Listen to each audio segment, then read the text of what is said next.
beri baa waxaa jiri jiray dawaco khayaano badan. Maalin maalmaha ka mid a ayaa waxaa qabatay gaajo, waxayna soo gaartay tuulo. Waxayna go'aansatay inay cunto dooradani. Kadibna dooradii ayay ku boodday wayna cuntay. Isla markiina waxaa meeshii yimid laba ey. Labadii eyna waxay ceersadeen dawacadii. Dawacadiina way carartay si nolosheeda ay u badbaadiso. Si lama filaan ayaa waxay ugu dhacday barkad ay biyo ku jiraan. Kadibna eeyaashii ayaa dhaafeen. Way ka soo baxday kadibna waxay u carartay dhinaca duurka. Duurkii ayaa waxay ku aragtay meel biyo ku jiraan. Markay isku dayday inay cabto biyihii ayaa waxay ku aragtay sawirkeeda oo kalar kala noqday. Waxay soo xasuusatay biyihii ay ku dhacday inay midabkeeda bedeleen. Dawacadii khiyaanada badneed ayaa waxaa ku soo dhacday fikrad. Kadibna waxay u socotay si la yaab leh. Markay duurka dhexdiisa maraysa ayaa waxay la kulantay bakayle. Bakaylihii ayaa weydiiyey, adiga yaa tahay? Markaas ayaa waxay ku tiri, aniga waxaan ahay boqorkiina cusub oo laga soo diray xagga jannada. Adinka dhan waxaad tihiin taageerayaashayda, waa inaa amarkayga oo keliya fulisaan. Bakaylihii asagoo run u malaynaya ayuu raacay dawacadii khiyaanada badneed.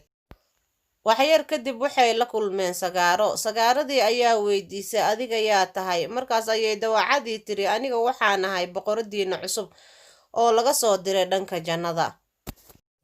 Sagaaradii iyadoo run u malaynaysa ayay raacday.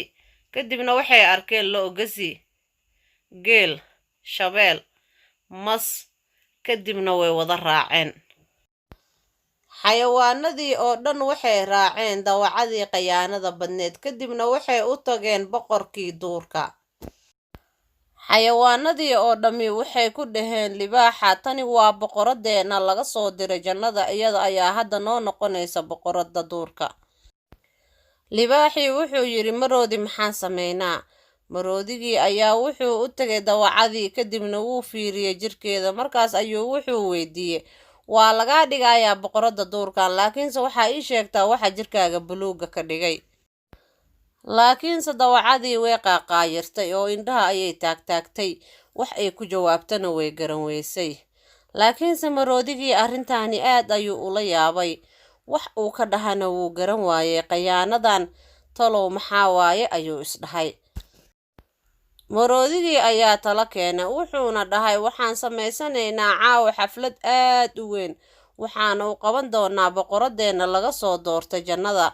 Kadibna habeenkii markii la gaaray, xayawaanadii dhan ayaa waxay soo diyaariyeen cunto.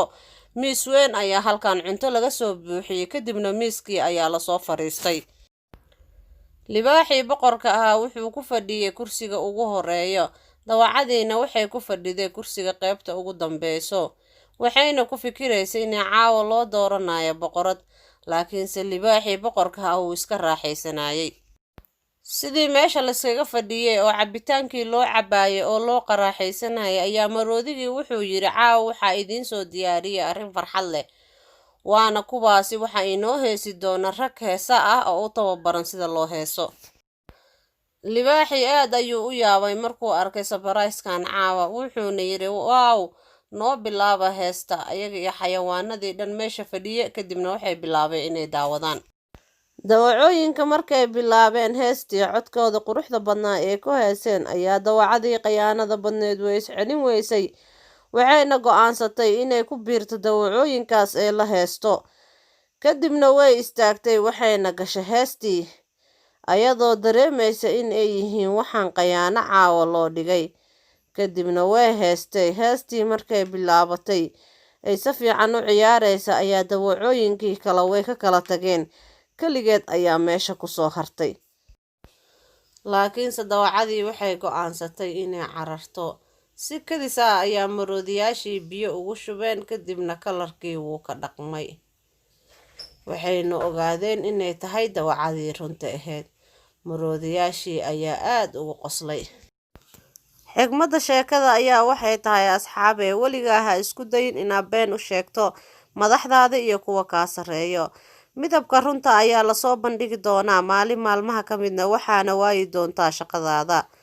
Waa mahadsantihiin asxaabta. Halkaas ayay ku dhammaatay sheekadeena. beri baa waxaa jiri jiray dawaco khayaano badan. Maalin maalmaha ka mid a ayaa waxaa qabatay gaajo, waxayna soo gaartay tuulo.